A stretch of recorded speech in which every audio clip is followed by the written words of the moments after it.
Hello friends, welcome back to my channel. दोस्तों, आज की इस वीडियो में मैं आपको बताने वाला हूं, अगर आपके पास माइक्रोसॉफ्ट पेंट में न्यू अपडेट के फीचर आपके पास शो नहीं हो रहे हैं तो आप जो है उसको कैसे अपडेट कर सकते हैं। और अगर आपके पास माइक्रोसॉफ्ट पेंट ठीक से वर्क भी नहीं कर रहा है तो आप इसकी प्रॉब्लम को इजीली सॉल्व कर सकते हैं। तो दोस्तों, बहुत सिंपल स्टेप है, आप इस स्टेप को फॉलो कीजिए। सबसे पहले आपको विंडोज़ के सर्च बार में टाइप करना है माइक्रोसॉफ्ट स्टोर। उसके बाद आप जो है इसको क्लिक कर ओपन कीजिए।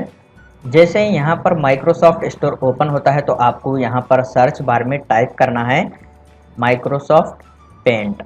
इस तरीके से आपको यहाँ पर सर्च करना है और आपको जो है यहाँ पर पेंट का ऑप्शन है, आप इस पर क्लिक कीजिए। तो यहाँ पर आप देख सकते हैं माइक्रोसॉफ्ट पेंट आपको यहाँ पर शो हो जाएगा। उसके बाद आपको यहाँ पर आप देख सकते हैं अपडेट का ऑप्शन शो हो रहा है, तो आप इसको यहाँ पर क्लिक कर अपडेट कीजिए। तो जैसे कि आप यहाँ पर देख सकते हैं माइक्रोसॉफ्ट पेंट जो है डाउनलोड हो रहा है, तो आप थोड़ा सा वेट कीजिए डाउनलोड होने तक।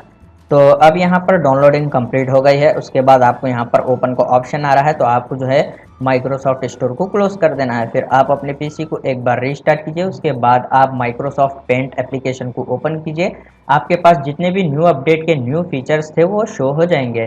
तो दोस्तों, बहुत सिंपल है, आप इस तरीके से माइक्रोसॉफ्ट पेंट एप्लीकेशन को जो है अपडेट कर सकते हैं। उम्मीद है आपको वीडियो पसंद आया तो प्लीज़ लाइक कर देना और इसी तरह के वीडियोस देखने के लिए चैनल को सब्सक्राइब कीजिए।